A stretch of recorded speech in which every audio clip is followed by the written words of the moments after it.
Hello and welcome Got it. back to the Screaming Cinema podcast. We have been on a 18-month hiatus, I think, and we don't have just one of us or two of us or three of us. We have the all four of us, the original quad, back together again tonight to have an awesome episode talking about the Insidious franchise and the new film in the franchise here. So I'm joined by, like I mentioned, three co-hosts here. Start on my top left corner with Preston Barta. How's it going, man?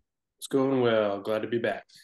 I know it's been a while. You've been still doing podcasts, doing your interviews, so you're probably the least rusty of the four of us. Yeah, this year I made it a point to, because COVID just changed everything. I just didn't really care too much, and there just wasn't a whole lot of activity in the movie theaters. And now that there is a lot of activity in the movie theaters, I want to talk about movies again.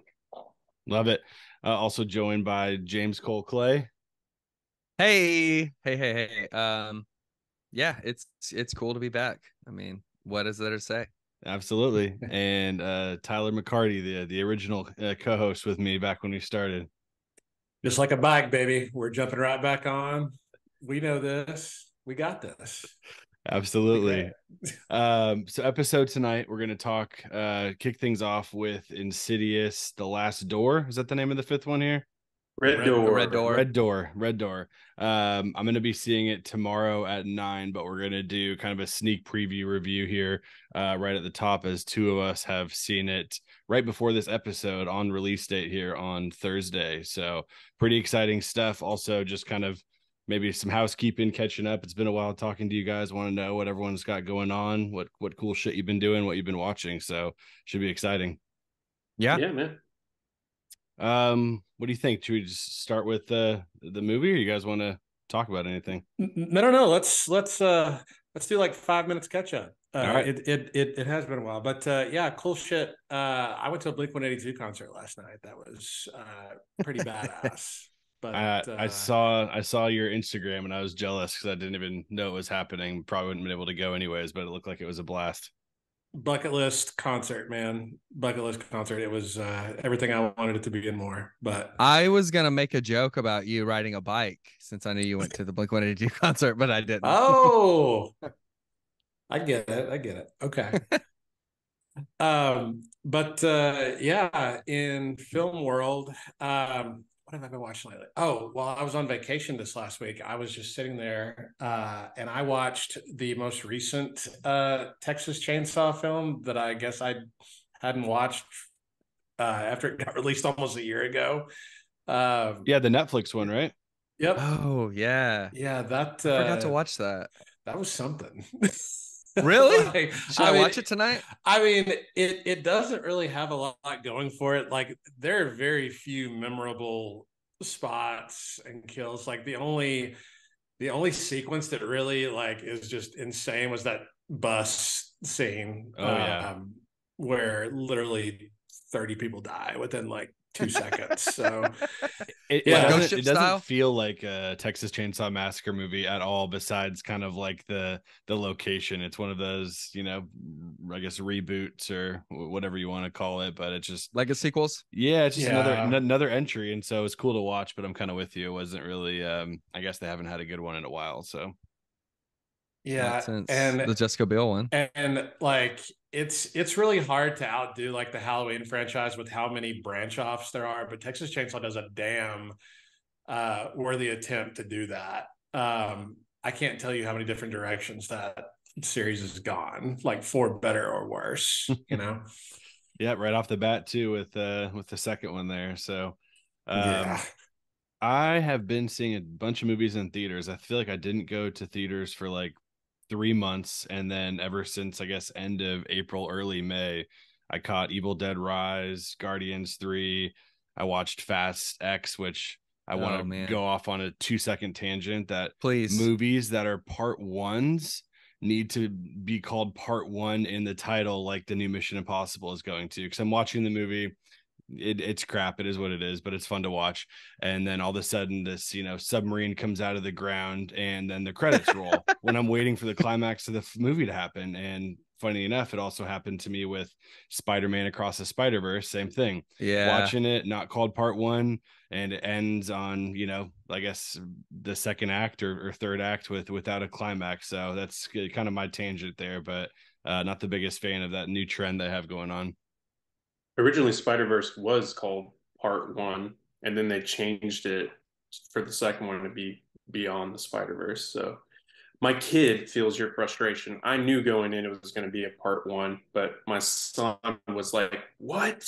So that was his first experience of watching something, because he wasn't old enough to see Avengers, Infinity War, to know that, hey, you got to wait about a year or a couple of months before you can see the second part, because we could just watch it and then that's it. Right. You know the end of the arc pretty soon. But this one, it's even more frustrating now because of all the stuff that's going on with Phil Lord and the creative team and the animators.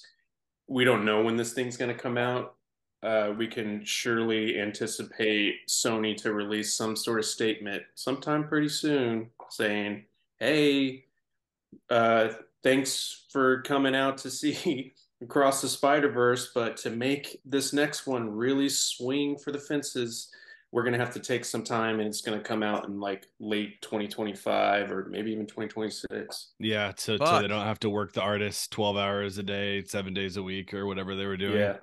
Well, when they announced that part 3 was going to be released just a year after the second one, and they announced about a month or two before the sequel was released that they hadn't really even started on it, and I was like, that's a very ambitious date that they're trying to get to. I didn't know then, but now with everything, with all the strikes and like really horrible conditions on the first one, there's no telling. Yeah, because they released this statement saying, like, I mentioned it to Cole at one point, where it's like, if they had a single animator working on this movie, it would take them 700 years to complete Across the Spider-Verse. So that is wild. That shows you just how many animators they need to get it where it needed to be to look that great.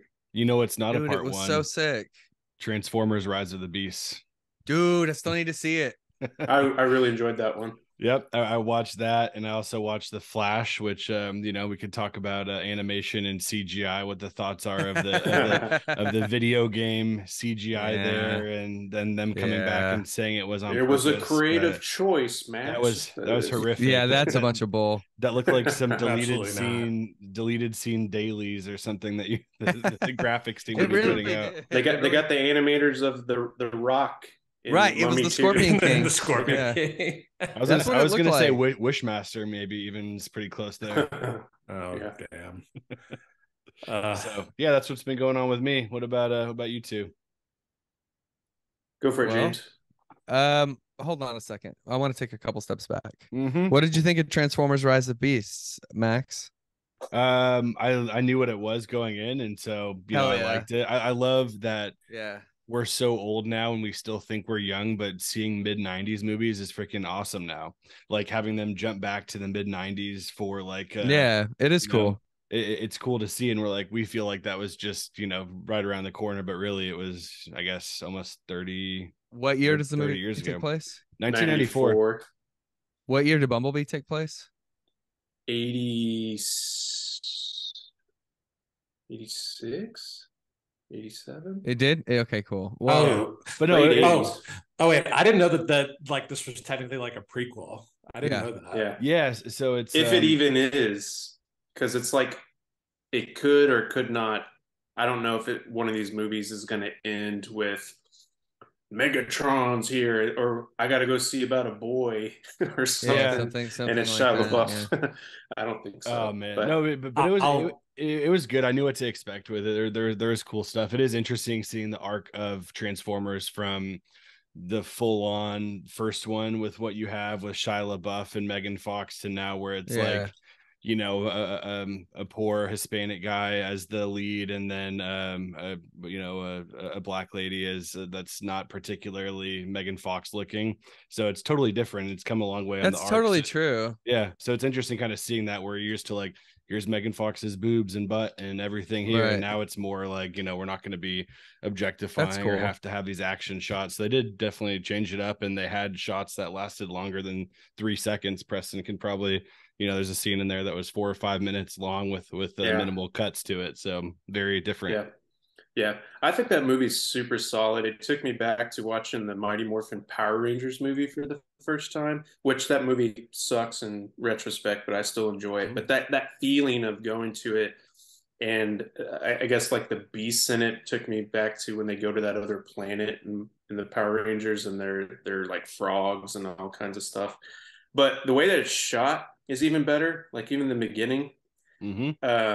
With some of the stuff with the bad guy and they're shooting in the forest, I was like, this looks totally not like Michael Bay. Like they're taking some time, as you said, with some of those shots, and it just had a whole different vibe to it that I was really enjoying. And I thought the characters were pretty well developed, and even the Transformers themselves actually have conversations with each other and arcs that were interesting.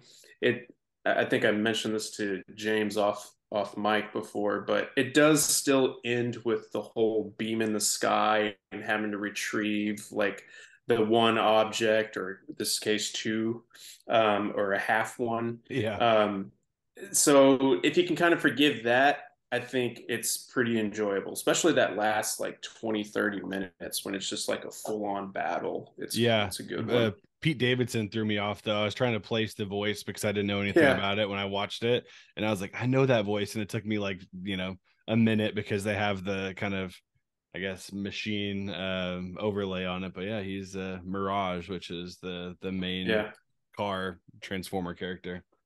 Yeah, so it's enjoyable. I have not seen a Transformers film since me and you watched Dark of the Moon, Cole. Seriously? I literally haven't watched any of them. Fell asleep. Chris Price fell asleep and was snoring. We're calling you in the middle of a Transformers movie on an IMAX, on like the biggest IMAX screen in Dallas.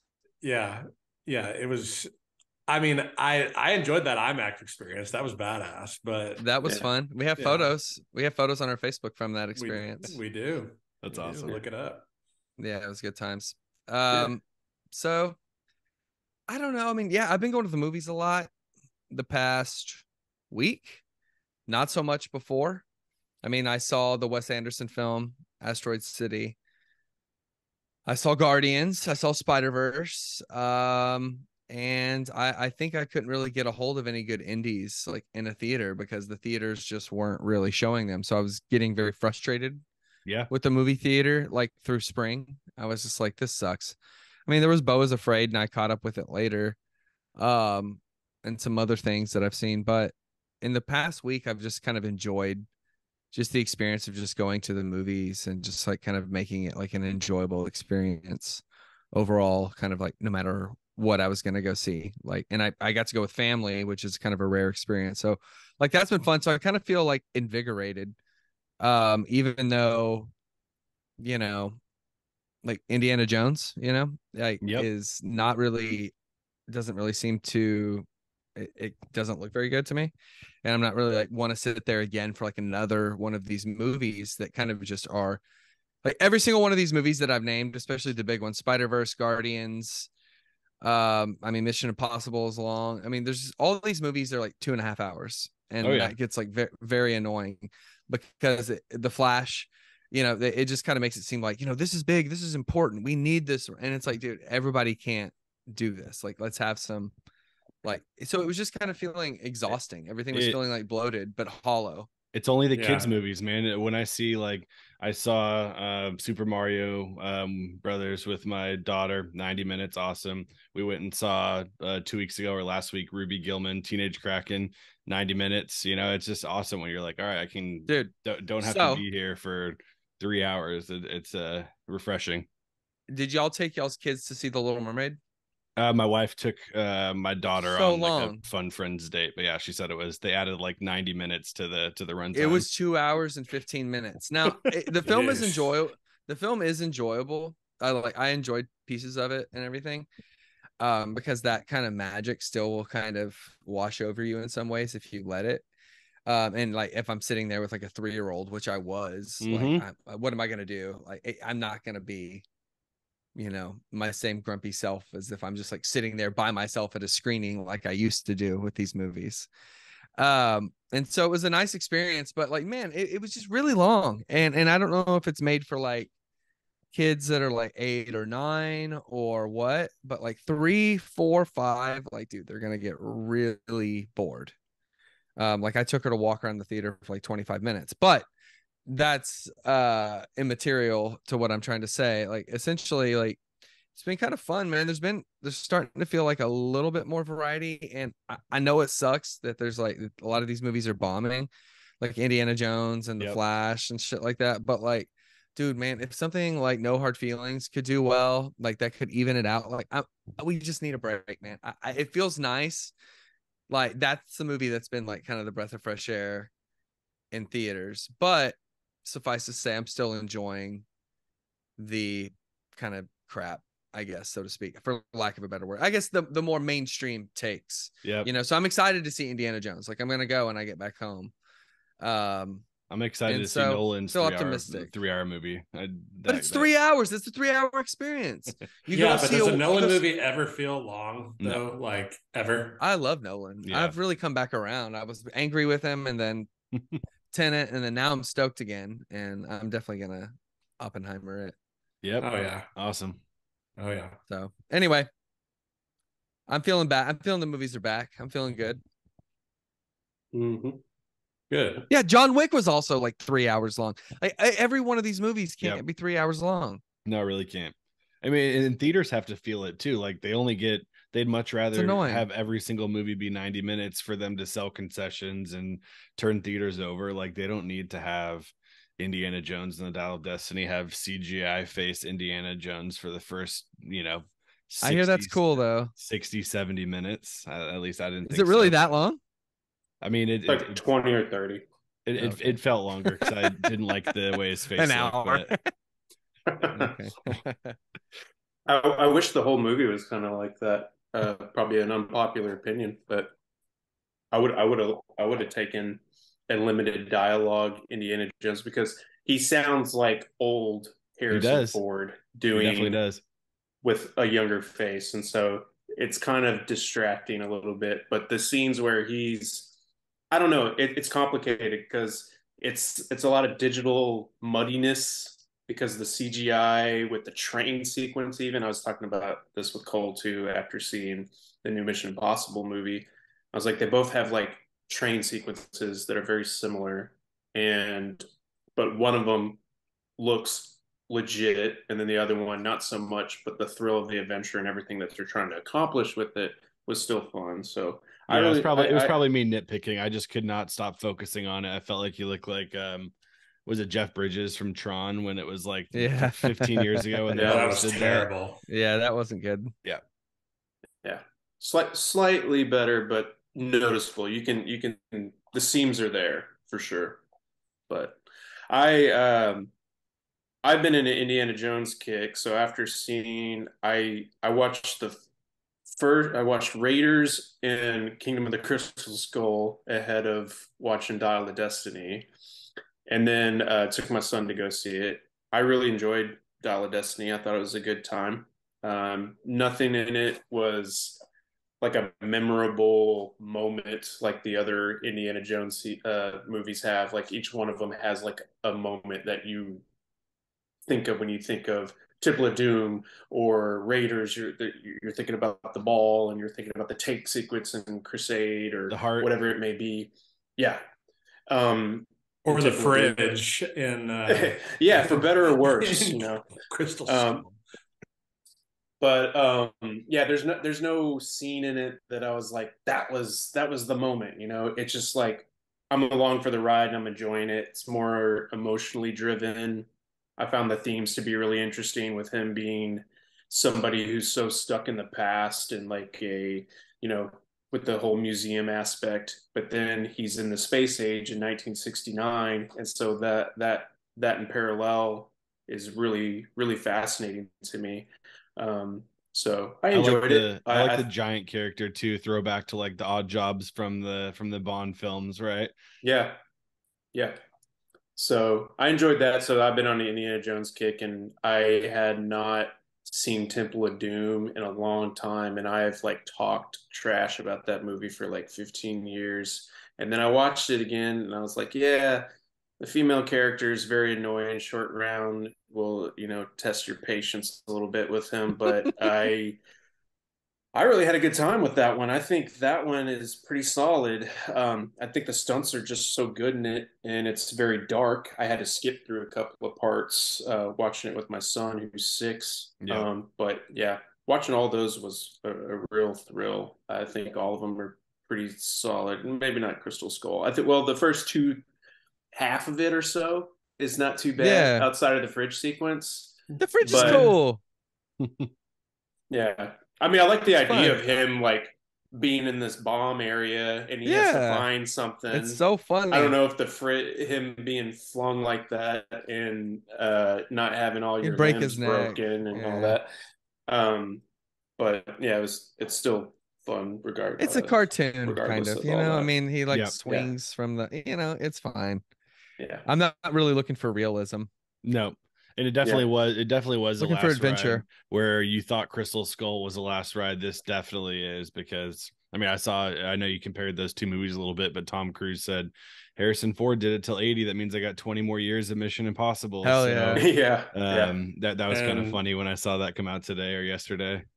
Which I'm actually going back through all of those right now, just because, damn, I mean, some are better than others, obviously, but I don't think there's a bad movie in that series. Like people shit on, 2 and 3 a lot just because John Woo, it doesn't really feel like a Mission Impossible movie. It feels like, a John Woo English action film. And then 3 is just weird for me. I've never 3 is awesome. How do you not feel tense watching that? Philip Seymour Hoffman's like the best villain. He's incredible. No, I will totally give you that. So many Philip Seymour Hoffman's moments. like fantastic. I just think like the action sequences and stuff like pale in stark comparison to like the Kerry Russell scene, the like defibrillator at the end. And I'm not saying it's a bad movie. I've just never really enjoyed it. Like, wow, I love as much as like any of the others.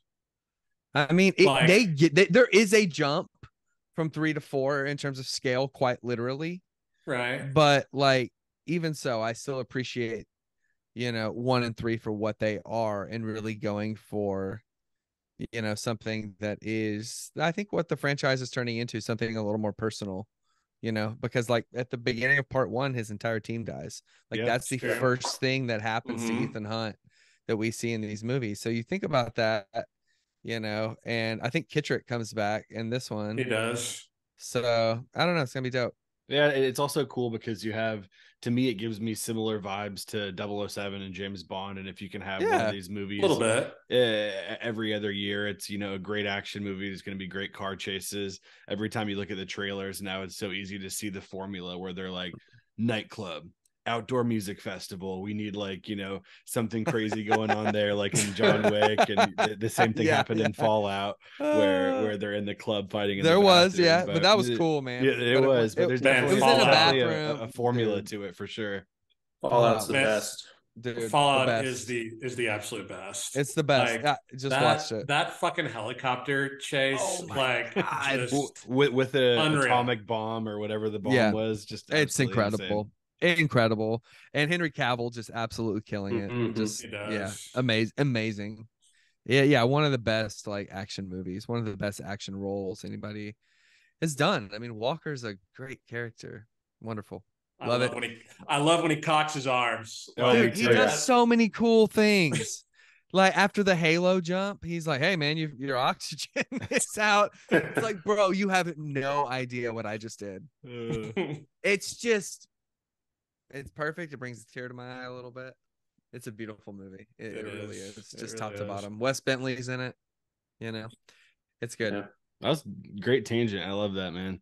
What do we think? Not keep the people waiting anymore. Let's jump into Insidious. Anyone have any last Let's thoughts do the before red I door, kick it baby. over? The red door. Let's go through it. All right. So starting off Insidious. Or hold it. The films have grossed over $500 million on a combined budget of $26.5 million, which is amazing. Nice. What? 26 million? Yep. For all of them? That's impressive. Doing his thing. I think this was like one of his first big movies. He had, after Saw, he had Dead Silence, and I think back in, what was it, 2010, right?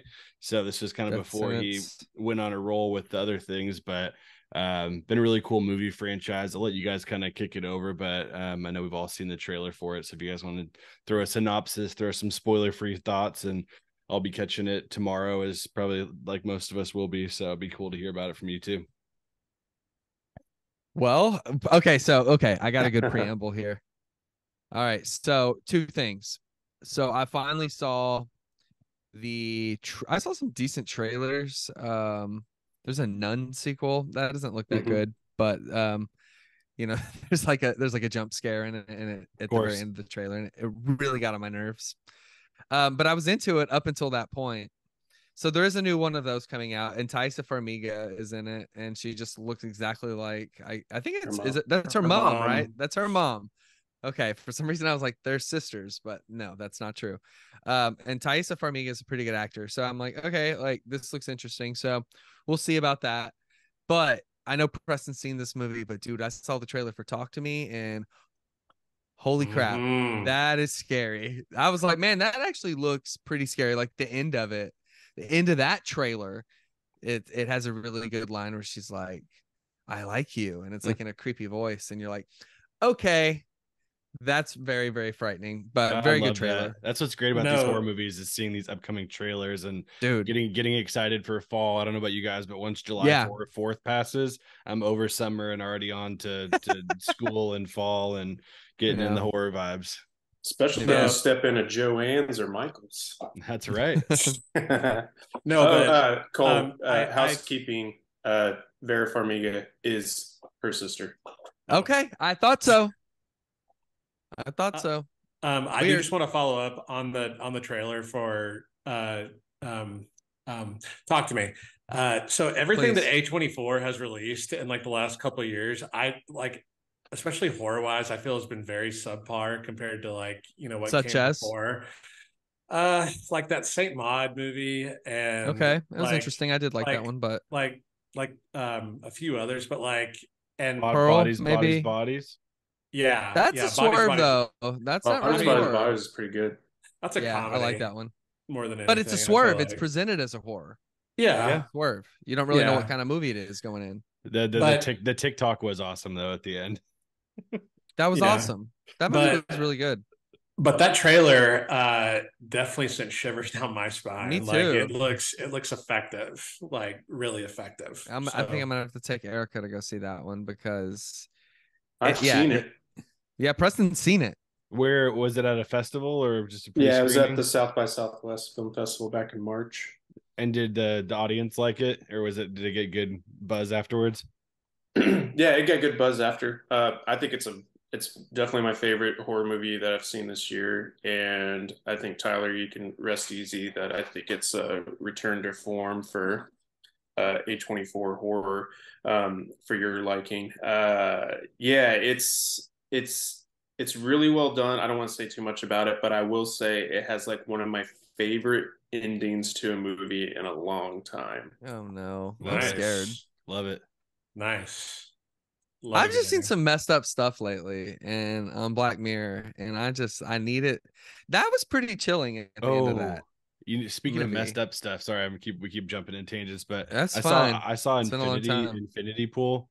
And yes, oh my gosh, I loved it. I bought tickets to it in theaters and missed it for whatever reason. I had to cancel last minute. I think I ended up like trying to go during a work day and got a work call, but I watched it like 2 weeks ago at like 11 o'clock at night, and I was like, this is awesome. I don't care what anyone says. It was good, right? It's fun. Crazy ass Cronenberg yes, is really like showing some really good promising stuff. Like I like the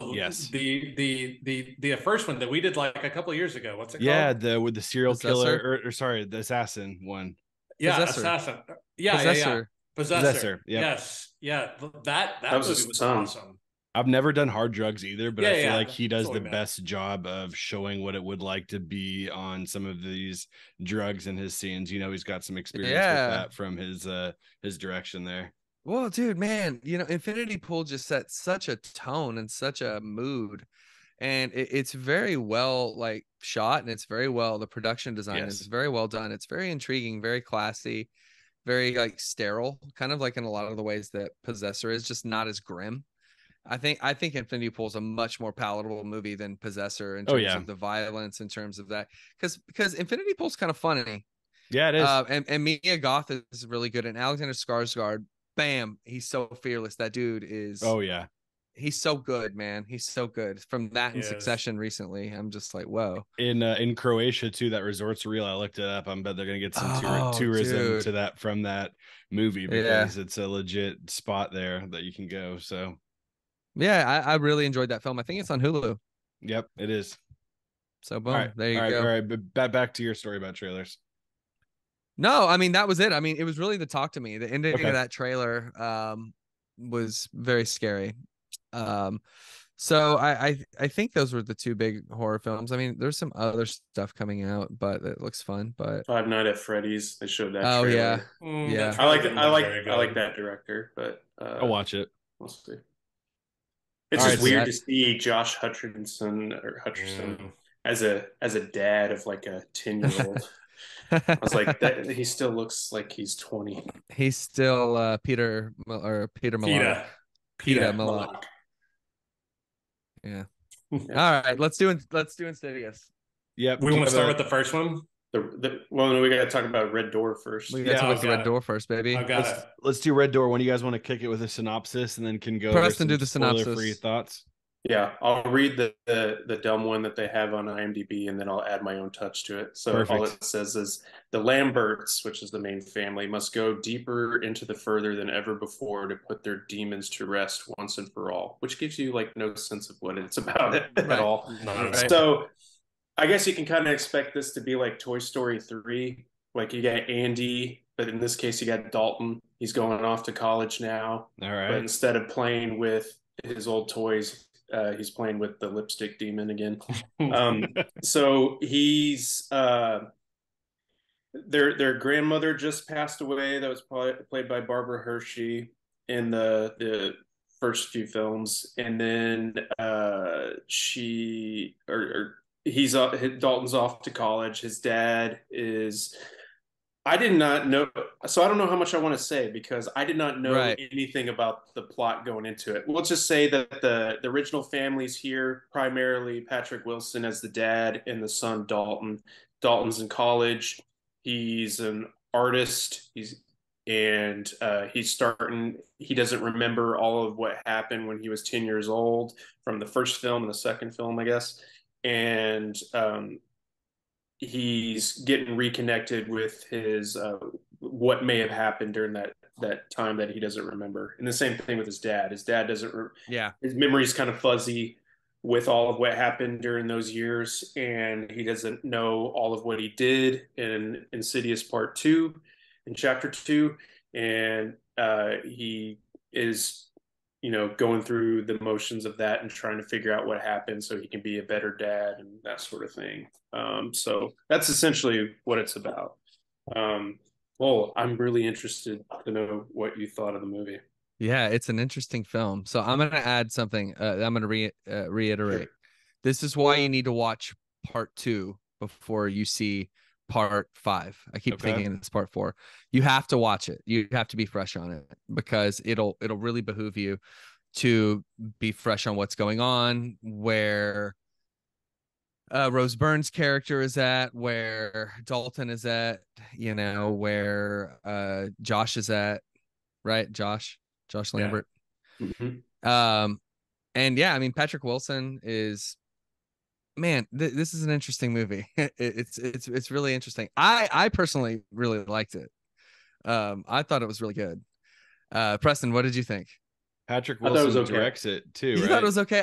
Okay. Let me tell you why I thought it was why I liked it. Then. All right, go for it. So, couple things. I'll make it pretty concise, but I do have a lot of reasons why I liked it.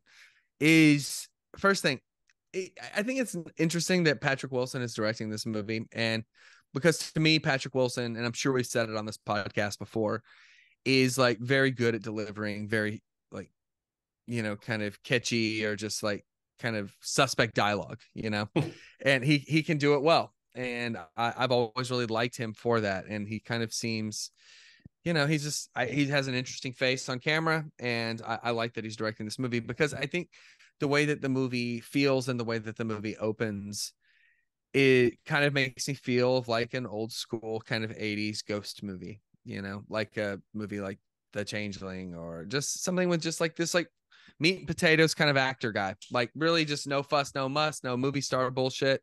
Just I'm a guy and here I am in this movie, and we're gonna dig up some memories and we're gonna work through some shit, and I like that for that. And I kind of liked that attitude that the movie took. Ty Simpkins is older now. It's really strange because, man, he was just a kid in Jurassic World. That really just doesn't seem like that long ago. And he's like a big boy in this with like long, like hair. And Great hair. Like yeah, he's very like goth. No, he's not goth. He's just more like dark. He's just very moody. He's a very moody guy in this movie. So, both of these guys like kind of just work through, what happened in their life. And, for better, for worse, it does some of the same things that Insidious does. I think for better, for worse, there's even with the first film, like I watched it with my partner and she was like, that movie was sucked. That was so cheesy. I disagree. Me too. Oh, I wholeheartedly disagree.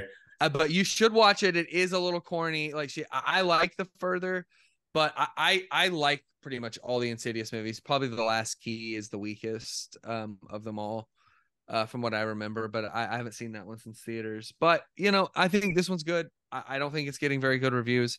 I will defend it.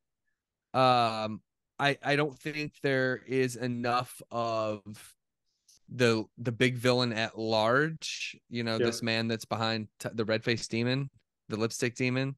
Mm-hmm. There's not really enough of why that matters, but I like Ty Simpkins. I liked his sidekick. That it's a young woman named Chris. She was really cool, a cool person to be with. Who's she? I thought she was probably the MVP with Ty Simpkins' hair. Oh yeah, his hair is good. My computer's not going quick enough. Yeah, I don't know where she's from. But she was great. Yeah, the reviews are interesting. She's very charming. They seem mixed, but it's not in the way I'm typically used to seeing. There's like poorly constructed, dull horror movie subplots that go nowhere, and then fun, simple haunted house attraction, walk through a county fair horror house. So it seems like it depends on your kind of preference and style, depending on if you're going to like it or not, right? If you're looking for something specific, or if you have specific tastes that may be too dull for you. But I'm curious to watch it myself tomorrow. I mean, honestly, like I'm really like pumped that like the original cast, like Patrick Wilson and like Rose Byrne and stuff are back, because like 3 and 4, I thought were just very okay. Like, I found myself not really caring about the flashbacks of Lin Shaye's character. Like, she's funny. I mean, she's great, and like I love her, like in all of them. But like just that character, like I feel like they wasted a real opportunity killing her off in one. Yeah, she's turned into the Randy. Yeah, it's funny, dude. Exactly. And that's right. That's right. That's why she's behind me. It's because like she's like the through line to all these movies, and it's like. And what's funny about Lin Shaye to me is like she's always just kind of like some lady in a movie that she's in. I mean, and I like that. But yeah, she's like this mystical lady. But it's fun. It's funny. It's campy. It's cheesy, but also real and human. Like they go through some human shit, man. And I respect that. Yeah. And I liked the artist stuff in it because I live with an artist, and I thought that was really cool. And I think overall for the scares, I mean, there's one that really got me that's really gross. But I think overall it's just kind of I kind of had a really good time with it in terms of, all of that. And I like going into the further, the astral projection stuff is very present in this film. And I think that's an interesting concept, but they're not interested in expanding on the lore. Patrick Wilson was very interested in expanding on his characters. And if that for better or for worse, depending on like what your mileage will be with that. For me, I was going honestly into the movie to get like a Patrick Wilson fix, I guess. You know, like I was excited to see him in the film. That's why I went to see the movie. So I got that. But Rose Byrne, like, don't get too excited. Like she disappears for a big chunk of the movie, but when she comes back, she comes back. So, but the strongest part of the film is what Preston said, is the dynamic between Dalton and Chris. At school, they're roommates, roommates at their art school, or I guess their college. Yeah, and they're great and really fun. Is this okay supposed to be like a cherry on top, a last one, or is it leave it open for more? No, it kind of wraps it up. All right. Yeah. Yeah. So I guess I was satisfied. I guess we'll see how good this one does. We might go back for like another prequel with Lin Shaye. So, well, let's hope not. But like, I'll be interested to see what you guys think about the ending of this movie, because it does something that I thought was kind of cool, and how things get resolved, or but it's good. I enjoyed it. I always get confused because Patrick Wilson is in like two of the biggest horror franchises that have been kind of ongoing for the last 15 years with The Conjuring, and then they throw him in with the Annabelle and the Nun stuff too. So I'm just trying to like remember like what character he is and what his backstory is. So Ed Warren, baby. That's right. See, I think James Wan like warmed up with this series, and then he kind of perfected it with Conjuring 1 and 2. Yes. Like, because I mean, these movies are good, and and I would say they're genuinely creepy, but like they straight up don't like freak me out like the Conjuring movies do. Like those are way, I'm with you. Those are way more intense and way more like realistic. It's crazy. The concept of the further is I really like that. I really like that, and I think they fleshed that out well. And I think especially more fascinating than scary. Yeah, exactly. And what that movies does are based on true stories. Exactly. True. And what that does to you psychologically, I find very fascinating, and they explore that in these films. My favorite of those kind of hardcore ones that really freak you out is Sinister. I kind of put that in the same vein where I haven't seen that since it opened in theaters. My gosh. I haven't either. Even rewatching it, man, with those home videos, it's just, I mean, Sinister 2 wasn't a really big fan of, but the first one is just freaking You got Ethan Hawke, scary. Man. Yeah. Dude, the Black Phone, man, that's a nice follow-up to that. Oh, it was. To that team up, dude. The Black Phone was fantastic. Yeah, absolutely. Anything else, Preston, before we reverse back to 1, 2, 3, and 4 and kind of do a reverse deep dive here on Yeah, hold on. What do you grade it? What do you give it? There we go. B-. All right, I give it a B. We're there. Yeah. I'm not gonna give it like it's fresh. It's like a 7. It's like a 7 for me, 7.2, 7.3 kind of thing. 6.8 or somewhere in there. So see, there you go. That we're kind of in the middle there. I'm honestly excited about that because I know we talked about going to the movies a bunch. I was kind of updating my letterbox, and I put so many movies in a row at 3. I was just like, that's a 3. That's a 3. That's a 3. I'm like, I just, like you said, especially with the long 3s, it's just brutal where you have it like that. Like, oh, I know, dude. That's the thing. That's what I'm nervous about Jones, with Indy. Transformers, The Flash, missing, just so many of these. Was that 3? Like, yeah, it's just all kind of just, it wasn't bad, but it wasn't, didn't knock your socks off either. So, yeah. All right, Tyler, take us. Oh, good. I was just gonna say, because I didn't really get to say what I really thought, other than I thought it was okay. I thought the story beats are really good. I know Lee Winnell, who started this whole thing, he came up with the story for this, and I can sense that, because I think that when I think about it, the story itself, I think it's more promising than the actual film, like the execution of it. I don't know if Patrick Wilson had like the best, because somebody else wrote the script, and the script's not that great. There's so many more interesting things that they could have done with the characters, or like when they have moments of dialogue, could have been a lot better. So I think a lot of that needed sharpening. And needed a there's just jump scares in it and not a whole lot of Right.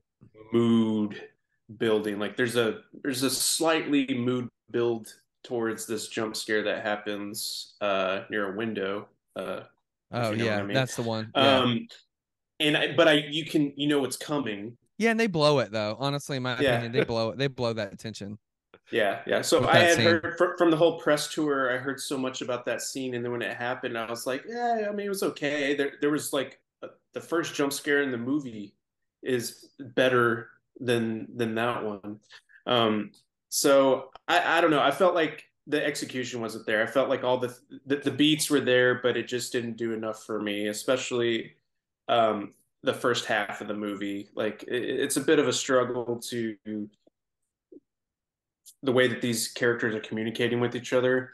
But I really think it kind of comes together, as Cole said, that it focuses more so on the characters and the family dynamic and that sort of thing. And it's all sweet and Spielberg like, but it just didn't, it is. It didn't come off the hinges. No pun intended. Yeah. That's funny. I love reading. It literally doesn't come off the hinges. And you have to know, is it going through the red door or holding the red door? You got to think about that. Oh, Wow. Right. And they have another line in the movie that's like kind of like that. Is like, is that door keeping you out or are you going in? He has like an art teacher. It's like just shit like that. It's fun, you know. The missed opportunity was not playing Painted Black at the very I know, end of the right? movie, because there's a literal moment of painting a red door black. The top 3 popular reviews on Letterboxd all talk about new Fear Unlocked MRI machine. So have to okay. Well, that's in the trailer. That's in the trailer. The trailer gives away. It was kind of like the car wash scene in The Crazies. Yeah. Oh, nice. Oh yeah, I remember. I saw that with Tyler. Did like over 10 years ago. It was a that long was time ago. 2010 movie. And that was a random experience for me. I thought like it just kind of like came out of left field, because like the horror movies at that time were not very good, and they were just all very like, by the numbers. And then that came out and it was brutal as hell. Yeah, it was brutal. But all right, Tally, needed like you said, lipstick demon. Like it needed, like at least with the third one that I'm gonna talk about, like it had like a consistent bad guy that was there, that was following. And then there's a lot of randomness with it toward the end that I think it was just there to kind of busy up the screen with some spookiness, but didn't really do much. Are you talking about in this one, the new one? Yeah. I do agree with that. And you are left wanting a little bit with that, but emotionally it's fulfilling. Yeah. So there you go. Yeah, you want to take us back to one, Tyler, and then kick things off with a quick franchise review of Insidious? The 4 of us each watched one of the previous entries and are just going to kind of go through, give some brief thoughts on it here to, I guess, kind of put a pin in Insidious. If this is truly going to be the last one, we'll see. Yeah, buddy. So I had the first one, and I saw this in the theater right when it came out, and immediately thought that it was a really nice breath of fresh air for what had previously been released. We were still in the torture porn era, and I thought that this kind of injected a little bit more than just bloody violence. Like it definitely has some good scares. It has some good sequences. Premises. We meet the characters. Patrick Wilson, Rose Byrne, and their boys, move into a new house. Dalton, the oldest, goes into a coma after an accident. And then just crazy shit starts to happen around the house. People see things, and, they're just being haunted, left and right, and they even do something smart in the movie. They move because, previously, every haunted house flick, the logical, decision is to, let's get the fuck out of here. And they actually do that. Like they're actually smart enough to be like, all right, we got to like move to a new house. This is crazy. And that doesn't even help. Like, you know, they get followed once again. And, you know, which leads to, you know, the whole concept of, you know, the further, like, you know, we're introduced to Lin Shaye's character kind of late in the film. Actually, like, she's not in this movie a ton, but you know, she does, you know, good stuff with it. And, you know, we really feel for her character, you know, and her ultimate, you know, demise. But no, my favorite sequences in the film just kind of build a lot of tension, you know, up until its final reveal. I mean, obviously, everyone knows it's the scene that's right behind me. That first reveal behind Patrick Wilson, which is still maybe right behind Exorcist 3's like jump scare, might be one of the top jump scares out there still, in my opinion. Just because, like, Absolutely. you never expect it, like how it goes down. Like the first time, like it genuinely was one of those, like, you know, I don't know if you guys still ever do this, but like when something genuinely unnerves you, like I go whoa, like in the theater, like really make it a point to be like, holy fuck, like Yes. that was coming straight at me. And that jump scare still delivers in that regard. It's a good one. How about that song too? Tiptoe Through the Tulips. Like, I is was literally the best use of a song in the last like 10-15 years, in my opinion. I was just about to say, like, that song in itself, even though it's a very happy song, it's very like like Tiny Tim. I don't know if you know much about him, but like, I mean, he was a weird dude, really Very weird strange. dude. But the music he made, I thought was brilliant. Like he really goes for it every song. But no, the use of that song was very unnerving. Like with the ghost boy, like I thought that was a very good sequence. Well, what's creepy about it is like the red-faced demon like picks that song, has like a little 7-inch of it, and like plays it. So I'm like, what is it? Why do you like this? Like, you know, and the movie is not interested in ever discussing that or what that office is that he's working in, really. All that's so fascinating. Sharpening his claws and licking his fingers and all that. Like, yeah, and yeah, and like when he's looking through like that glass, and like you can kind of see him, but kind of not, like, so cool. It's very great. unnerving. It's the randomness and the mystery to that character that makes him scary, because it's like in It Follows with like the entities just randomly pissing. You're like, why? It's freaky. Right. And that's kind of what it is. That was freaky and very disturbing. Yeah. Like, why is this 7-foot guy standing on a house? Wait, and he has hoofs. He has like hoof feet. Yeah. Right? Yeah. It's really kind of goofy when he's like Mr. Tumnus, but from hell. Yeah. Well, like, you know, personally, like, you know, I think he's freaky as hell in this movie, and I think, you know, the way they kind of redesigned him for 5 definitely is not as effective as, you know, his appearances in the first 2. Like, you know, there's something when he's kind of in the background and not like front and center that's a lot more scary than I think he was. I mean, obviously I haven't seen the movie yet, but like he's a lot scarier when less is seen of him, you know. He's there though. He's in it. Yeah. You'll I don't know, see him. but I mean, all the trailers I've seen, just the look of him, like, definitely isn't as like foreboding. I haven't seen the trailers, but yeah, you'll have to see. Yeah. But he does look different, I'm sure. Yeah, he does. He does for sure. His face does. But in conclusion to the first one, like, you know, it does a good job of setting these characters up. Like, it doesn't give us a ton of look of the further, but I feel like the sequences that do involve it are very, very effective as well. Oh yeah. Very, very, very foreboding. Like all the people he meets on the way, you know, they each have their own little quirk, like from those smiling people that, you know, that do the quick smile to, you know, the guy that charges him at the door. Like, you know, it definitely does a good job of setting up the universe. You know, for better or worse, like I feel like the first one is still the best one in the series, in my opinion. But yeah, it's got to be.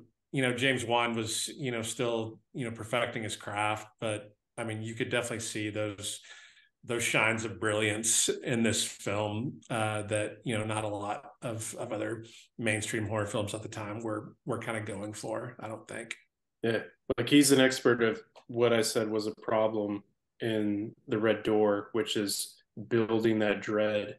Like Mhm. you're getting so comfortable. Like there's a sequence where they're just going in and around the house as Rose Byrne's character is just doing chores around her house, and then you're like seeing shit in the background that she's not noticing. You're like, oh my god, and so you're already like waiting for something to happen, and then it happens, and it's just like it took a page out of the book of one of Cole and I's favorite jump scares of all time from Exorcist 3, where when it's just like doing a slow zoom and you're spending so much time.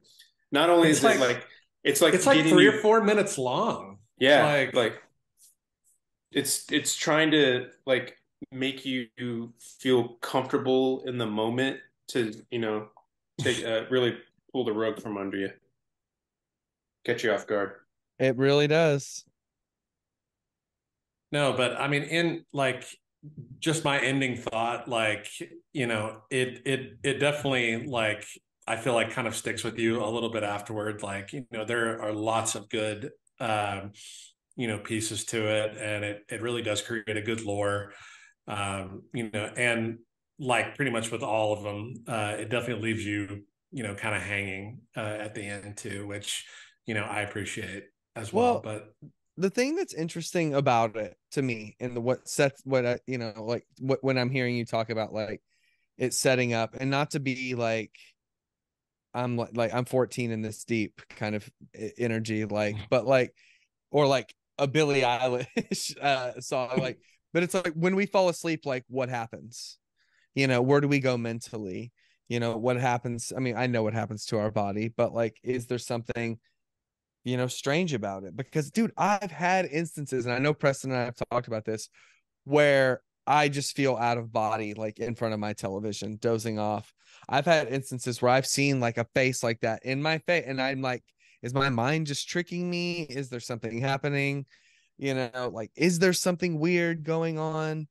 I don't know. And like I can't move. And so this movie sets up that concept in a way that I think is very palatable, and I think still creepy and fun. Just that whole Astral concept of the projection, fur. baby. Yeah, I mean Luke Skywalker, baby. But Mhm. like, but in this sense, I think it's really grounded in such a way. But also, this movie is very goofy and silly with its dialogue as well. So that's why the script in this new one didn't bother me too much. It's not, I don't think it's the greatest, like, Yeah, but there's a dialogue that they difference have. between Patrick Wilson delivering those lines and then the kids Well, doing it. yeah. yeah, Oh, okay. So you're saying like now those kids doing it. I don't know. Like I like Ty Simpkins a lot. I do I think too. his physical presence in that movie is really good. Like I Yeah, was that's the the whole time strongest part. I was Yeah. like, dude, he could be in a mummy reboot and do a good job. Yeah. He looks like a sports guy who is an art guy, Yeah. which kind of throws me for a loop a little bit. But yeah, not to keep going back to the Red Door, but just by comparison, I think Patrick Wilson is really well dialed into the absurdity of the script. Sometimes I even had a moment where I got to interview him for some, was it Space 76 or something like that? I forget the name of that movie, but he brought up a line that he says in Insidious 2, and he's like, yeah, that line follows me everywhere because it's so stupid, but I had such a good time delivering it. And That's it. he That's amazing. he knows what movie he's in. He Hell can yes, he so does. at least He's he great. leans into it, man. Yes. Like, That's yeah. the thing. like a He's lot of good. actors won't like relent and just like give into the how absurd something is, and Dude, you can tell like that they're not enjoying themselves. So, he's amazing in Aquaman. oh Amazing. yeah, oh yeah, he's Yeah. great. He's great. So yeah, totally. I'm very pro him. And so that's why it's like, like I remember like in college when Insidious came out, and it being like, I thought it was like this like very serious, like intense. And it is that, but it is also this goofy kind of thing as well. like I said, like compared to the Conjuring universe, like it is very silly, like and very ridiculous. But everyone has fun with it. Who's making this film? Like Lee Whannell's writing, like his writing has never been the best in any of the movies that he's like. All the Saw dialogue is absolutely ridiculous too. But he had a great time with that, and we all still enjoy the first one or two of those. No, I enjoy 5. You mean 6? Oh, which one? Yeah, the one whenever Luke dies from Gilmore Girls, whichever one that is. That's 5 at the So very then end. that's the one. Yeah, that's a good memory. I would not be able to tell you the difference between 4, 5, or 6. Well, Tyler's a Saw expert. That's right. Oh my God. Like after Spiral though, like God, I'm done. It's not just a dead horse that's beaten, like it's a bloody saw pulp mess. Like it's been beaten to death, but it is what it is. But yeah, like Saw this X series, I feel soon. like don't remind me. Don't remind me. Poor Tobin Bell, man. Anyways, yeah, Insidious 1 still I think is the best of the series. I think all the others are in varying degree of quality. Especially 3 and 4, but first one's still effective. I would probably give it like a B+ or so. Yeah, I think that's fair. I mean, Preston and I both got this like steelbook for the new one, and it's awesome. It looks incredible on 4K. Incredible. Nice. All the stuff in the further, dude, you can really see it. It's not just murky and crappy looking. And that's amazing on a 1.5. It's a budget $1.5 million on the first one, and it made it looks 100 globally. Yeah, Preston recommended it to me, and I went and bought it the same day. Yeah, speaking of interesting kind of story arcs and loops, we move on to Insidious Chapter 2, which is the last kind of chronologically before we do like prequels and spin arounds, and I don't really know what's going on, but let's talk about Insidious Chapter 2 now. Okay, I got you. So this movie is convoluted. Way too convoluted. So it does an interesting thing. Like it's kind of like a Shining kind of vibe to it, just because daddy wants to kill kind of thing. And Patrick Wilson handles all that stuff well, but then there's all these other backstories in the movie that just I think really bog it down in a way where I'm honestly having I watched it about a week ago, and I'm having issues like remembering like what all those details were. They definitely allude to them a little bit in the Red Door. There's like a mean mommy kind of vibe to it. I can't really remember who that character was specifically, but there's a whole backstory to it with like a. Do y'all remember this at all? Yeah, are you talking about is it the Woman in Black or that's it? Yep. The Woman in Black. She's like a mean mom. She's like, I'm gonna spank you. I'm a mommy dearest kind of thing, and I'm gonna beat you up. You didn't eat your salad right, that wasn't kind of thing. But it wasn't even like it's not Barbara Hershey. No. It wasn't even a chick. It was a dude. Yeah, though, Isn't that what they explore? Which kind of That's throws him off a man, little baby. bit. Austin Powers. Yeah, so I just didn't connect with that. But the stuff at home, once again, I find very compelling. The stuff with the family is very compelling. There's a good scene. I think it's which Insidious movie do they really torment the baby? Where she's like, like the baby. It's got to be the first one. I think it's the first one. Yeah, where it's just like, oh my gosh, Callie is. Oh my gosh, we gotta get her. It's so and it is messed up. They like want the baby. He says like, what I can't remember what they said. Give me the baby. He's like, no, like yes, really loud. Yes, that's pretty freaky. But you can kind of tell they lean into jump scares into though. Like I'm just reading the synopsis. Soon after the showdown, they're ready to return to normal. However, they find out that Josh, unbeknownst to Renee is possessed too in order to free his soul and Right. defeat the forces around him. Barbara Hershey and her ghost hunting friends investigate the past to save her family's future. So it sounds like a short story almost, like with that kind of synopsis. Well, they try to beef it, and I think that's why Yep. it gets convoluted, is because it is that, like, that's what Well, happens is Barbara Hershey. Well, with everything the first did good about was just, kind of keeping it to a bare minimum and really only introducing things that we absolutely needed. And then this one is just really trying to dig up like everything all at once and I just didn't really understand why. and just release all this backstory and all this lore that we never got in the first one. But like it's really jumbled and very like doesn't make a lot of sense, honestly. No, it doesn't. But Patrick Wilson's possessed by that red-faced demon, and that's has its own. No, by the Lady in Black. The Lady in Black. Yeah. So see what I'm saying? It's just so, I don't know. That movie is very frustrating because of all that stuff. Like, it just, like, I couldn't tell you aside from like the plot at large, what was going on from scene to scene because of all of that stuff. I don't know. There's something about it that just kind of kept me at a distance. Yeah, I mean, there's not much more to say on it. It's the goofiest one. It is. Yeah.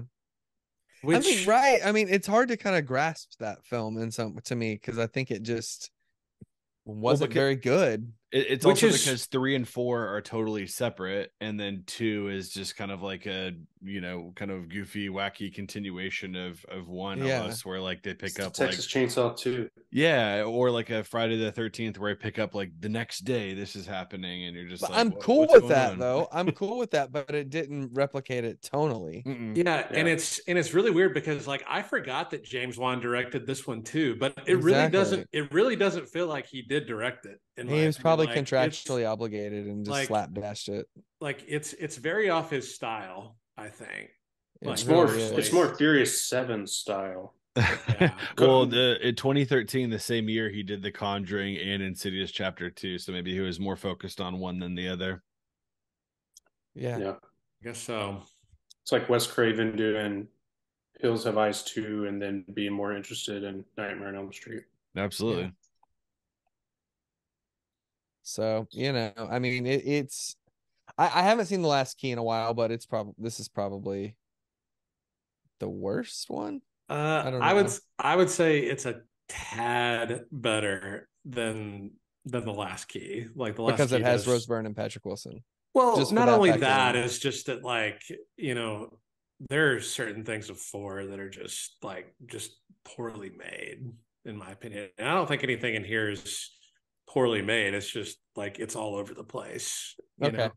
Right. That's it, right? Is that the vibe that you guys got from it? That it's just kind of just here and there and everywhere, and it's just not really coming together. It's definitely a good competition. Which one is the worst after 1? Because I'm looking at like Letterboxd. Last Key is 2.4.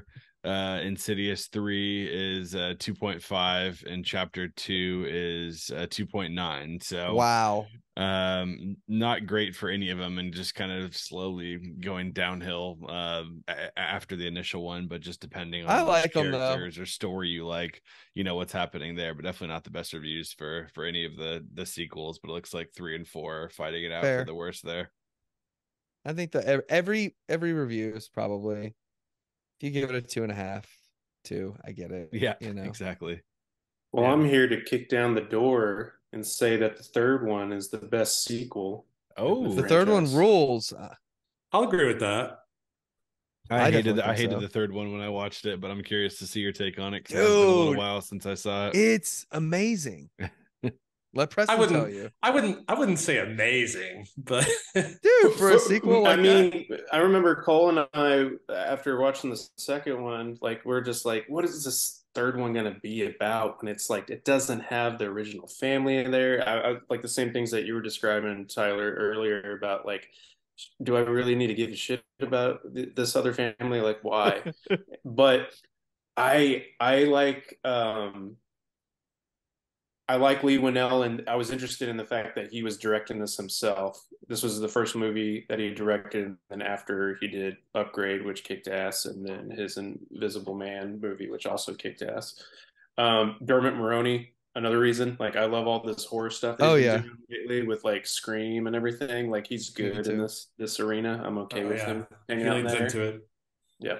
So yeah, this third one is a prequel, and it takes place a couple years before the events of the Lambert family, and it's about this teenage daughter. Her name is Quinn, and her mother just passed away recently, and she's been trying to reconnect with her mom, and there's been like all these signs to indicate that her mom is contacting her, and so she hears about Elise's character and reaches out to her, but she's retired. She doesn't want to do this world anymore, and it's like this last job kind of thing, or what's going to pull her out of retirement, because she hasn't.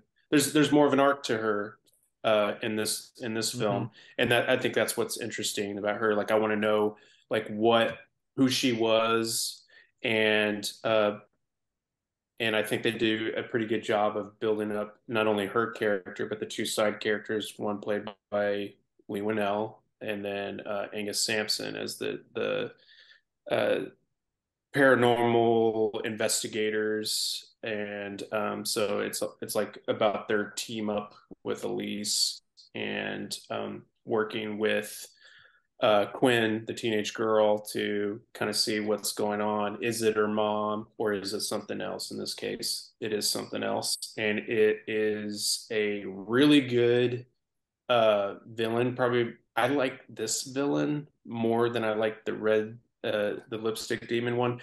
Not from an aesthetic standpoint, but I just think that it does the best job of being like the primary villain the whole time. It's not bringing anything else into the picture per se, and they do all kinds of stuff to make this thing scary, which is just known as the man who doesn't breathe or something like that. So it's like this scary, bald looking with an oxygen mask. But there's just something creepy about like going to hospitals and seeing like old people that have oxygen masks, and they're kind of scrawny. And so it leans into that and that kind of fear. But it's the one film out of the franchise that I feel like has this Mike Flanagan's style, where there's like an emotional core there, with the mom and everything, but and the dad like desperately wanting to, save his daughter. And there's also like a Rear Window kind of vibe, because the girl toward the beginning of the film breaks her legs after a car hits her, and then there's only so much she can do. So it's like setting up these interesting situations for the main character, where she's like, she can only do so much, and they're setting up all these little things like the bell that she uses to, tell her dad that, hey, I need something. Yeah. And she can't do much, and so like that restriction there makes it very fun and interesting. And I think Lee Winnell did a really great job of, again, building dread. And so, like, in the creep out moments, like, it's not just jump scares, which is what Red Door did. And that's the only thing it really had going for it, scare wise and spooky wise. But this one, like, it's fucked up when Quinn is possessed and her casts are on, and then she's like kicking the side of her bed to break it off, and then her legs are all like mushy and cracking, and so there's just like all kinds of stuff in there that I really think is super effective, and I actually do care about these characters, which was a surprise, and it does a really good job of setting up the relationship that Elise has with the two paranormal guys, but it also makes you care more about what happens in part one. Because when it comes to the end of part one, and it's the bride in black that ultimately kills Elise, like that character, the bride in black, just kind of came out of nowhere, in that movie, and I feel like this movie at least sets up like it's inevitable. Like this it's kind of like this I don't know, Batman and Joker kind of thing. I don't know. I can't think of a good enough analogy, but like there's just something there that's like it's inevitable, and this is where your story's going, and you can't do anything to fix it. And so I thought all that type of stuff was really well done. I think I need to rewatch it. I think I watched it only one time, and it was after I saw Insidious Chapter 2, and I was like, this has nothing to do with Insidious. I don't even understand why it's Chapter 3, but that's partially like what we talked about their weird ass timeline. The chronological order of these films is Insidious 3, Insidious 4, Insidious 1, Insidious 2, and then Insidious 5. So I think that's kind of where maybe my initial viewing of it, and that my last viewing of it, only seen it one time, was so bad. I was like, what is this? I don't even understand what's happening, and I was waiting for something else to happen. So definitely want to check this one I out think again. Lee Winnell did a pretty good job at because a lot of times when you watch movies, like especially we're talking about the Fast X, like the Fast and Furious movies, like they find all these ways to like bring it back to events that happened in past movies, and they always seem so ridiculous and unbelievable. At least in this one, being a prequel, I was like, how are they going to make it? Because when I go back to Insidious, I'm like, the first Insidious movie, it seemed like Elise didn't even know the paranormal guys. Exactly. But and so there's still a bit of a vagueness with that relationship to still make it be like, oh, well, I mean, I could still believe it. So I think he knew what he was dealing with, and he's like, well, if I don't have the Lamberts, I gotta have these characters. So there's somewhat of a through line there. But I think if you watch them all together like that, I think you'll find that it's actually a pretty solid sequel, and definitely my favorite. He's interesting too, because Lee Winnell, this is his directorial debut, and I was actually surprised when I was looking at his IMDb page. He's only directed 3 movies: this, Upgrade, Invisible Man. Everything else has been writer, producer, executive ideas based on his his projects, and I don't think he's done anything outside of or with besides with his stuff with James Wan until like 2015 2022, which is kind of interesting. Yeah, and there's some because like Upgrade has some really good shots in it, and that also Lee Winnell uses an Aquaman where they use like the Tarantino style, like above the action a little bit to kind of give it this video game kind of feel. And so he John does Wick that 4. Yeah, they do that there too. Yep. Everybody steals from everybody. That's right. That's right. So yeah, you can see like the early signs of like him. It's cool to see like the little aesthetic things that are going on with the Insidious franchise that kind of carry over into his work, but he makes it uniquely his own by especially putting the camera above as like the characters are walking down the hallway, and then with Upgrade, like there's a lot of cool magic tricks that are going on with their action sequences. So that he also does an Invisible Man. Oh yeah, all of those movies are great. I know. I want him to do something else. I don't see him. He doesn't have anything in the works as a director. It's all executive producer and writer still. So we'll see. No, but I can definitely agree with you that this is probably the best sequel after one. Like, even though like we're missing the original family, like at least this film actually tries to, do something, with this alternative timeline, that we're following. And Lynch finally has a chance to shine a little bit, with her own character, and we start to dig into her past a little bit. And this film does a whole hell of a lot better presenting that than 4 did following it. And you can definitely tell Lee Winnell has talent, behind the camera, like, showed, little glimpses of, what he was capable of, later on with his 2 like, critical darlings. But I mean, overall, there's nothing wrong with this movie. Like, it actually does, some pretty, scary sequences, and, genuinely, like, a lot of the goofiness that was, prevalent in 2 has kind of been more replaced with, tones of 1. Like, I wouldn't say that this film definitely brings out the dread as much as one does, but like it tries. And Yeah.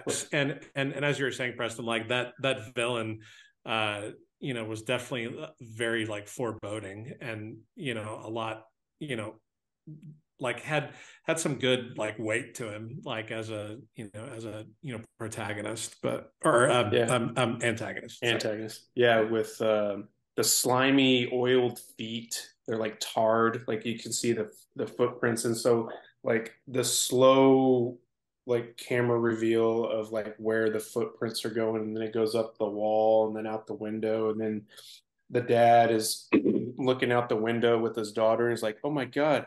He jumped from the window, and then she looks out there, and then Yeah. she's getting pulled down, and I'm like, Jesus Christ.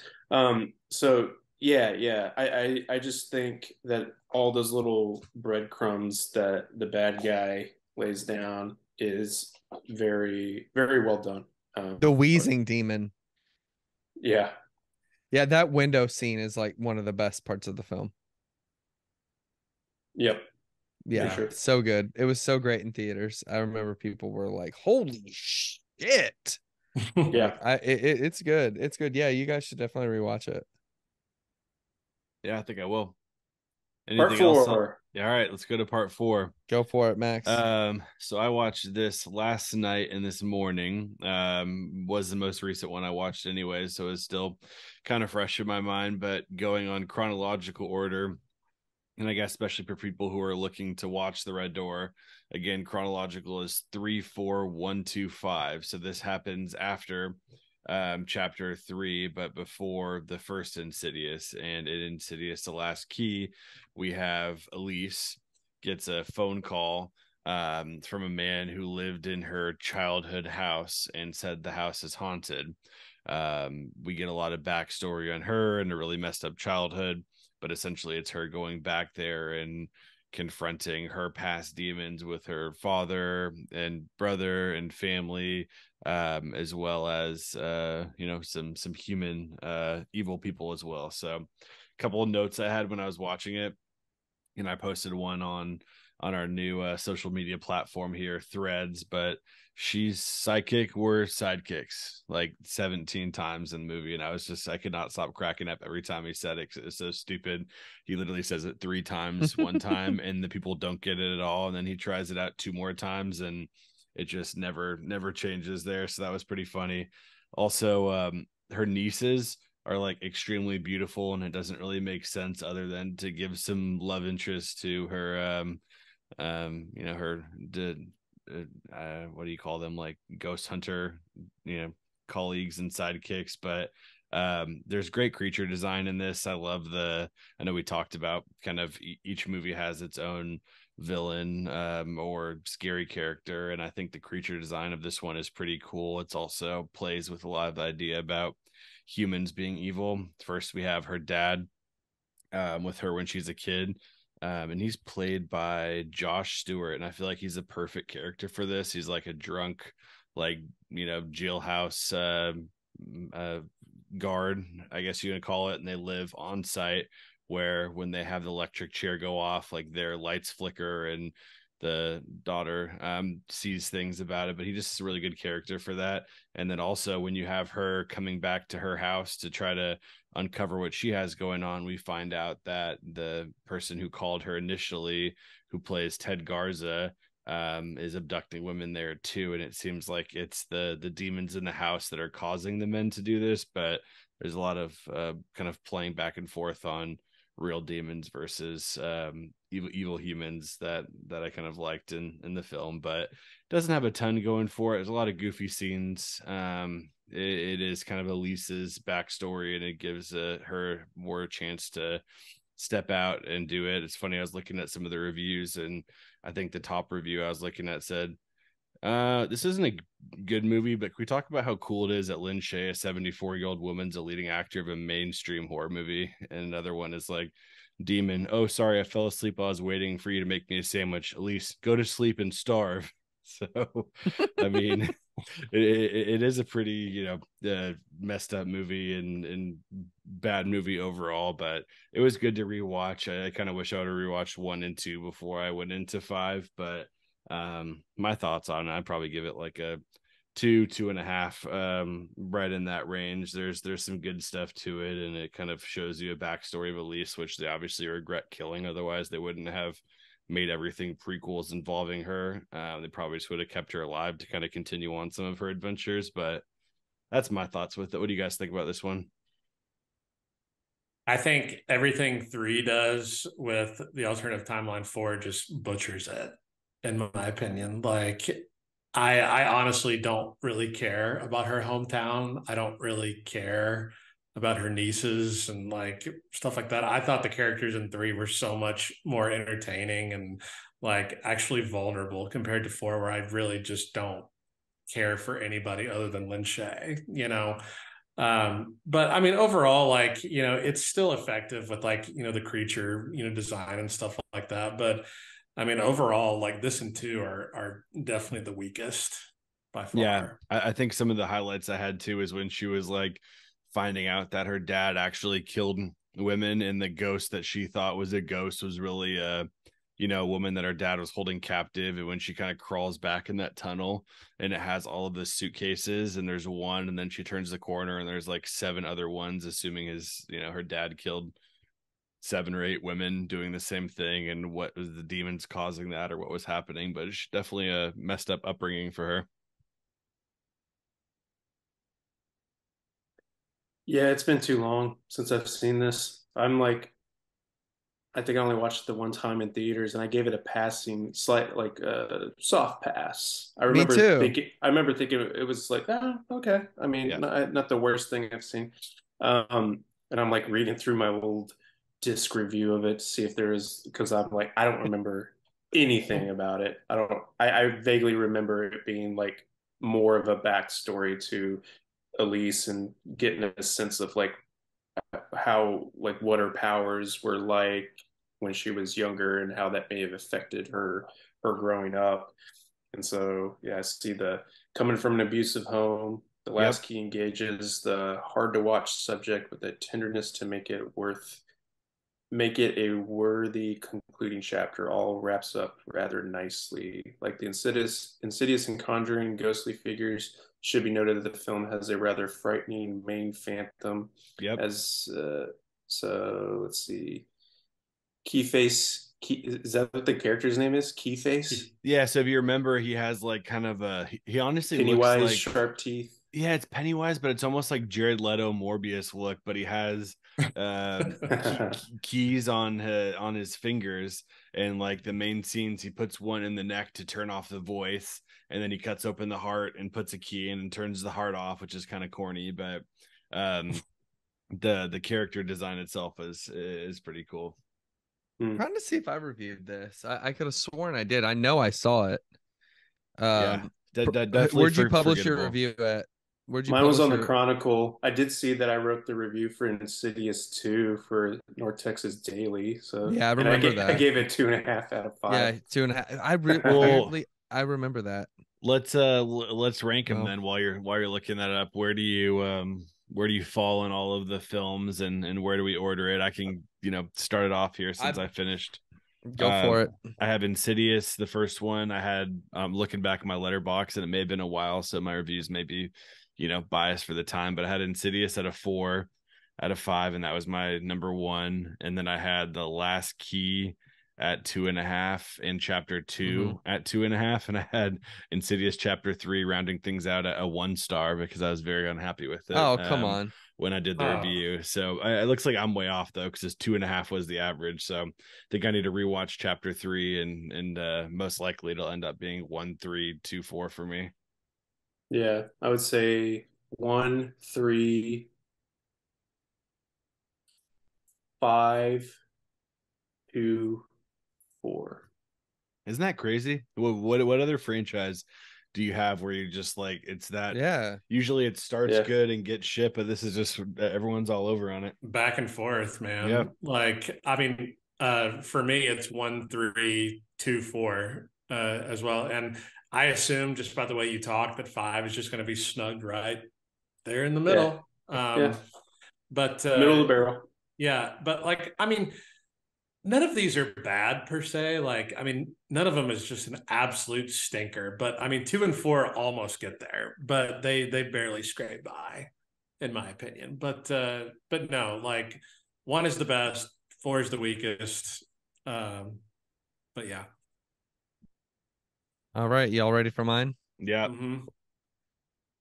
All right, so my top is 5-1. No, I'm just kidding. Oh, I was about to What the say. hell, man? Would y'all have been like, what? Preston, what would you? Yes. I'd be like, you need to watch some more movies, man. Recency bias, right? Yeah, exactly. Yeah. That's the best movie I've ever seen. All right.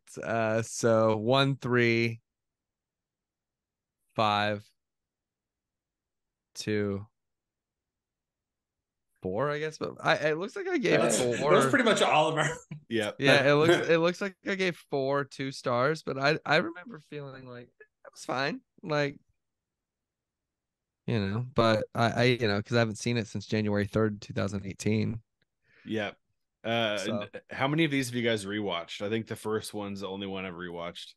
I watched the first 3. But like rewatch them. Mm-hmm. I need to rewatch 4.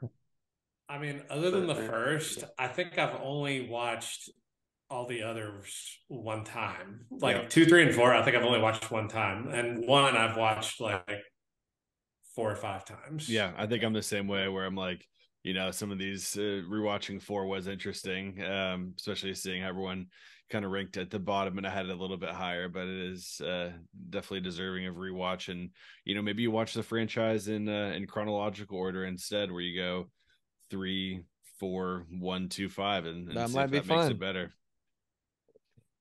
I like to play this movie on a loop when I sleep because I really am hoping I can start to astral project somehow. That's awesome. I would not want this movie playing while I sleep. Like, talk about shooting up every 5 minutes. My God. Oh, I know. It's really freaky. Especially some of the jump scares. I know the thing this movie always does is like, even I was like manning my TV remote with the volume because I'll just have all this stings and these super loud moments where you jump or you want to wake up your whole house doing it. So right, definitely some jump scares in there. All right, good times. Any last thoughts on Insidious here? So this fun series. So this scare right here, I'm actually really looking forward to maybe showing my daughter one day, like when we're starting watching scary movies together. Like, I think this and like the Friday the 13th ending, like jump scare, I'm really dying to like get her reaction the first time. Show like, it to her this weekend. No. She's only 8. She's not quite there yet. She does want to see Five Nights at Freddy's though. Like, she watched the trailer for it the other day and she was like genuinely like excited for it. Is it going to be a PG-13 or R? I think PG-13. Yeah. Okay. What are you guys most excited about for the rest of the year? I'm looking up what we have. I mean, we had Renfield, we had Boogeyman, Pope's Exorcism, Winnie the Pooh, Run Rabbit Run come out, and then it looks like coming up here we have a couple we talked about. We have Haunted Mansion, which kid scary. We have Meg 2. Is The Exorcist still coming out this year, or did that get pushed? I don't know. David Gordon Green's kind of remake or new one of it. Okay, we have that coming out. None 2, Saw 10. I mean, nothing. Saw's coming out this year. Yeah, it is. Nothing is going to compare to Evil Dead Rise though, so everything else might just want to. You like that? Yeah, really? Absolutely. Yeah, you didn't. No, we missed so much. Oh man, No. I dug it. I did not like it. Mommy's with the maggots, Tyler. Well, I mean, that's the line from the trailer that just got overplayed. I just don't like it. I don't like it. I liked it for what it was, but I wasn't the biggest fan of the location. Like, it was cool. Yes, but like that's my thing. Like an earthquake opens up a secret vault in an apartment that's about to get demolished, and then they literally don't move from 2 apartment rooms the whole time. I mean, I thought it was cool, like how it took everything away from the cabin. Like, I mean, we've seen that cabin like 4 times already. Like, that's fine. I understand that, but I know I could have made a better movie. Preston, what do you think? Wow. About Evil Dead Rise? Yeah. I haven't seen it. Really? Yeah, I haven't seen it yet. Yeah, don't. It's shit. No, I will. No, you need No, to. no, don't waste your time. Did you get the 4K? No, You didn't even watch it? No, I No. watched the 4K. I watched the 4K. I watched it in theaters. I mean, Cole, Really? it's no Evil Dead 2, but like, I mean, come on. That's like, it still has some fucking effective like imagery. I may does. watch and, it again. and gore. Like, I may watch it again. Maybe I'll go watch it right now. do it. No, Cole, you got to watch the Evil Dead movie, Evil Dead like movie that I recommended to you, Deadstream on Shudder. Yeah, Deadstream. Have any of y'all heard of that or seen it? No, Deadstream? I let my Shutter relapse. What is it? Okay. Deadstream. It's on Shudder, but it's about to come out on disc later this month. Watched it. Oh, So I guess technically it was a 2022 movie, but dude, the reviews that are movie awesome took on me it. back to Evil Dead 2. It was like so much fun. So the movie is an internet vlogger, like a vlogger who goes into the most haunted house in America, and there's all these killings that happen there and all this paranormal activity, and he goes in there by himself, and it's like him and just his camera, but they do some like really interesting things with like having a camera on his arm, and whenever he has like a device on his wrist that anytime he flips his wrist, the camera, because he's casting the whole thing, streaming the whole thing, it cuts to the camera that's looking at him, so it brings some dimension to it, so the whole movie's not hardcore Henry or anything. It's an hour 27, 91% Yeah. critic, 77% obvious audience score, and it says there's still life in found footage gimmick, scarily good bit of B-movie horror fun. All right. Yeah. I'm gonna check that So out. super funny and actually scary. See, 87 minutes is like the perfect time length for that kind of movie too. So I would Absolutely. like now I'm very intrigued, and I think Like, I'm I gonna could go watch put it on that. right now and it'd be over by midnight. And I Yes, wouldn't, you'd be in bed Yeah. by midnight. That's amazing. You should do it. For Right. sure. Probably gonna go watch The Bear. Well, guys, it was good to get back Not the together with Cocaine you. Bear. Oh, Yeah, I I was about to watched the say. Cocaine Bear. I watched No, that movie sucked. It did suck. Poor Ray Yes. Liotta's last movie. That is, I was just gonna say that exact same thing. When somebody watches his filmography, like looking back on some of the best movies ever made, and then just watches it through and finishes with looking him, up It all Deadstream. ends with Cocaine Bear. and him getting his entrails spewed over by a bear. This is kind of freaky looking. If you go to the Deadstream IMDb, like the trailer thumbnail, it's like a kind of a freaky looking. Oh yeah, with the guy in the bathtub. Yeah, I don't know what Thing the in the fuck. bathtub. I don't know what that is. I don't like that. That's freaky. I'm gonna watch it, and we'll talk about it next time. Yeah, same here. But honestly, it's good to be back. It's good to be back with everyone. I think we're gonna try to do this. I don't know if it'll be on a weekly, bi-weekly basis, but I definitely think we're all loving talking about horror movies and want to be putting out podcasts. So keep you in the loop. Hopefully, more active than usual. August, September, October, as always. But even though Tyler said Evil Dead Rises is gonna be the best of the year, I think there's some good ones still to come. Well, it definitely won't be another 18 months. We can promise you that, right? Yes. We'll come back for definitely Talk to Me, which is coming out later. Oh, absolutely. I want to see that first round. Yep. Yeah, I'll be seeing that the second I can. Okay, perfect. Well, we'll get back together for Talk to Me, but Which I could have seen it, but I forgot. you missed it. I missed the screening. Yeah. Oh man. Anything else, guys, before we log off here? I think that's it. I think Cole needs to go back and watch Evil Dead Rise. That's what I think. All right. Right now. I'll watch right it now. for you, and then we'll see. Yeah. You can be the I guess the fourth It's on opinion Max. here. It is. It's on- Just dropped. I didn't even open my Blu-ray yet because I got it on 4K and it's sealed, but I Nice. did watch it in theaters, so I'll have to check it out. Maybe Oh, I'll yeah. watch 80 for Brady after that. Did you guys see that? Oh God, don't do that. No. Don't do that to yourself, please. I am not a Tom Brady person. So Oh I am, man. Well, great catching up with y'all. We'll be back hopefully soon in the next week or two here with a new episode. But thanks for sticking with us, guys.